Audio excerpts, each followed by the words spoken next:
welcome back to today's podcast. Before we jump right into it, as a reminder, if you're listening to me on Spotify, I'm officially going to start uploading the videos to YouTube. So all the Spotify episodes will be uploaded to YouTube, including this one here.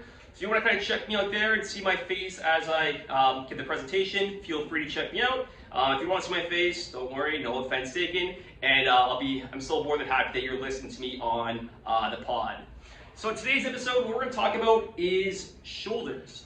I did a post on Instagram kind of talking about 3 pain-free movements you can do if you have a shoulder injury. So I figured it'd be a good idea to kind of break it down a little more in this podcast, because shoulders can be a little bit of a tricky and complicated subject, and it's hard to really summarize what I mean in just a few sentences on Instagram. So if you're listening to YouTube and Spotify, you want to find my Instagram, it is rbykerk, B-Y-K-E-R-K 1. So feel free to check me out there. But I figured I'd really just go in depth and explain a little bit more on my Instagram post, and that way you have a great understanding of what's kind of going on in the shoulder joint. So I'll simplify it, I'll try to dumb it down for you the best I can, and we'll really go over those pain-free movements that can potentially be beneficial for you if you have a shoulder injury. And we'll also talk about some movements that can really derail your shoulder and put itself in a bad position. So we're going to go over a lot today, and like I said, I'll do my best to really simplify it the best I can for you. So to kind of jump right into it and kind of talking about simple, the shoulder is a ball and socket joint. So we're going to talk a little bit of anatomy here for 2 minutes. That way you get an understanding of what's going on. Because if you guys don't know this, what I'm going to talk about is going to make absolutely no sense at all. So kind of bear with me for 1 and 2 minutes. So the shoulder is a ball and socket joint. So we have our arm, our humerus, that sits in our scapula, so our shoulder blade.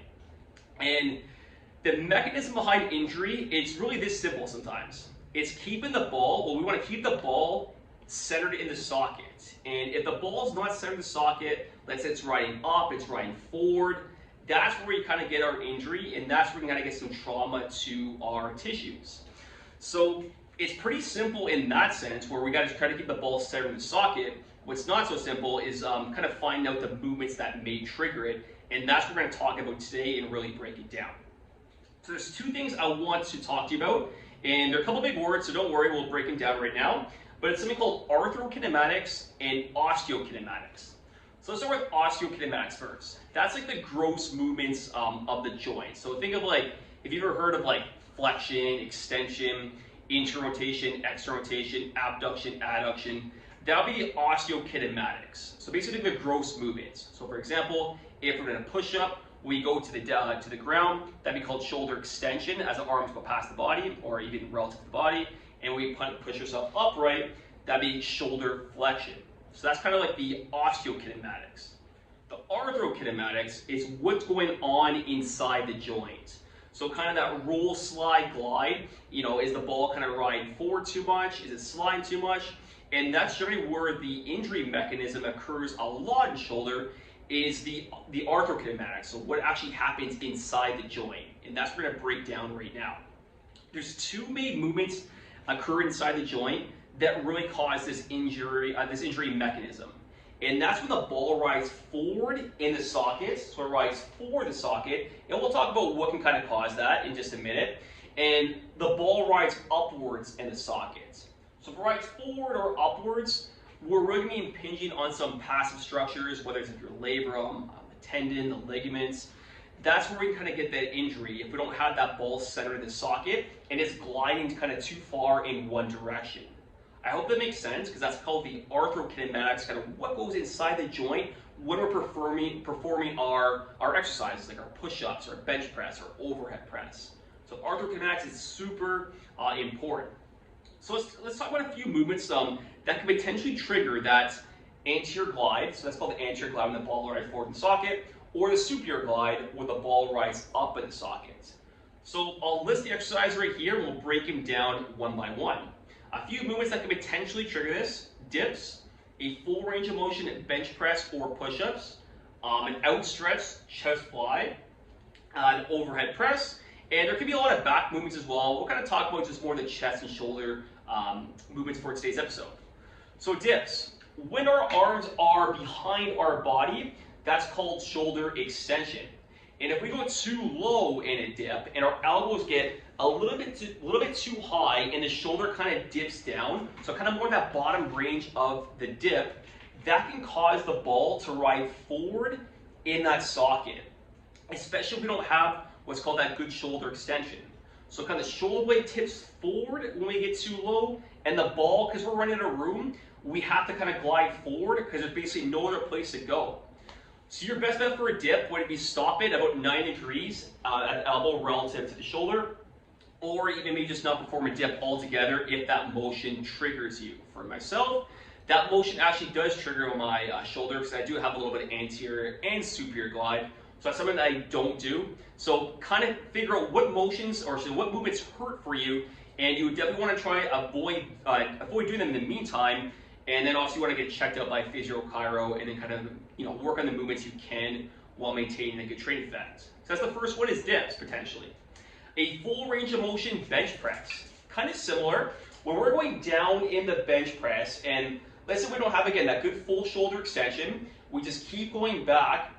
Once again, the shoulder blade is going to kind of tip forward, and the shoulder is going to have to ride forward on the sockets. So you kind of see a good trend right here in terms of what's called an anterior glide, i.e. meaning the shoulder riding forward in the sockets.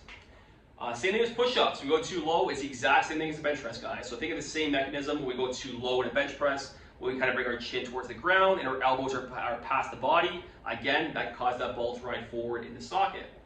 An outstretched chest fly. So right here, a chest fly, we go super wide, and basically we kind of run in a room so we don't have good what's called abduction. Again, that shoulder kind of pop out that joint going forward. So if you're seeing it on YouTube now, I'm giving you a bit of a lame demo, but that shoulder blade, or just that shoulder kind of ride forward on that socket as our arms really kind of outstretch. So again, with a solution for that one, you probably just want to bend the elbows a bit more, and maybe you'd want to try to press on the ground, because also if we kind of fly on a bench, we can go too far, and the exact same thing can happen as the push-up and the bench press. So keep that in mind. This is all anterior so far, so the ball ride forward on the sockets. Another huge one as well is the overhead press. So this is when the ball rides upwards on the socket, and this occurs when we don't have full range of motion. So we're overhead pressing, say if we kind of come up short, maybe we have really tight lats, we're kind of rounded over, we can't get in that position. The ball's going to try to compensate and ride up on the socket, and again, that can impinge on structures. So if you don't have full range of motion overhead press, or full range of motion, what's called shoulder flexion, you would want to definitely modify it, and there's a movement in which I listed that would be a great alternative for you. A screen you would do for overhead motion, just do something called a back to wall shoulder flexion. You can feel free to Google or YouTube that, and if you pass that test, I would overhead press, and if you don't, that's something I would want to try to improve my mobility, and maybe not do a full overhead press in the meantime, especially if it's triggering pain.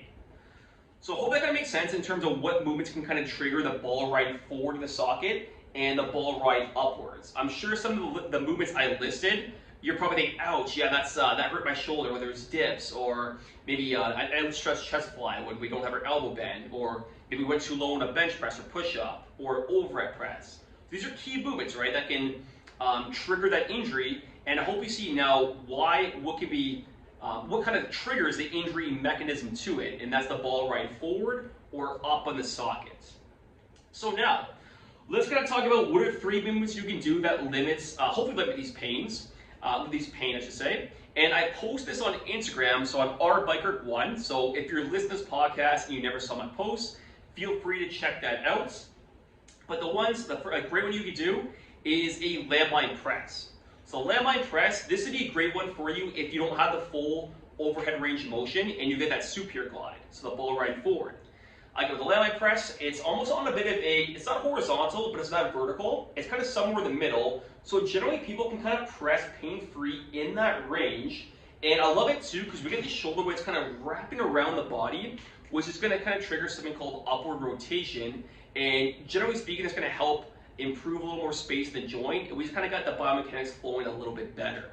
So landmine press can be a great alternative for you if you can't press overhead. So keep that in mind. If you press overhead, you have pain-free. try a landmine press and hopefully that would help it. The second motion, something instead of like a bench press, I would do a neutral grip dumbbell press. So basically we have our palms facing in, keep it a little bit tighter to our body, don't go super wide, so keep it a little bit tighter with our elbows, and just kind of press in that position right there. And do this on the ground as well. So the ground's gonna basically it's gonna block off how much shoulder, what's called extension you get. So remember, if our arms go too far past the body, hopefully you guys are experts by now, the ball rides forward in the socket if we don't have that range of motion.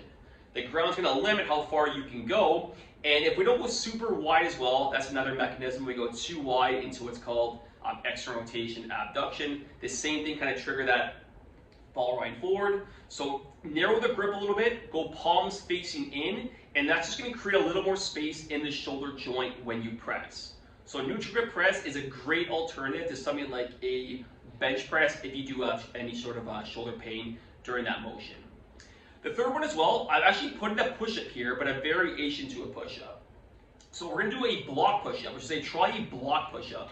So whether you have a yoga block or even like a couple towels you can stack up, you're gonna go down, but you're only gonna tap your chest to that certain height. So maybe you wanna set it between 6 to 12 inches, let's say, on the ground, and we kind of tap down. It's gonna limit that range of motion. Hopefully you guys are kind of see the pattern here. Again, if we go too far back with the elbows, what did I just say 30 seconds ago? What did I say 5 minutes ago? The ball's gonna ride forward. So we kind of cut down that range of motion a bit, and our shoulders and elbows aren't going too far past our body. That can be an absolute game changer in preventing that anterior glide. So again, a push-up and a block, kind of cutting down that range of motion, a neutral grip press where we're not going wide, and we got the ground to kind of block off how far we go, and the landmine press if we don't have full shoulder elevation. Those would be 3 great movements you can do that could hopefully limit or hopefully not create any pain at all, and you can still kind of maintain a training effect while you hopefully go to a chiro or a physio to rehab that injury. I know there's a lot of information. It's the shoulder's pretty complicated, so hopefully I didn't confuse you guys too much there. I know I said anterior and superior glide a lot today, especially anterior glide. So if you do have any questions at all, please let me know and I'll be more than happy to help you out. But I hope that helped. If your shoulder hurts, try those movements in the meantime. Get it checked out, of course, by a physio or chiro, and hopefully they can help heal you and rehab you, and you can still perform a bit of a training effect on your chest and shoulders in the meantime. That's it for today's podcast. Thank you so much for listening. Have yourself a great day.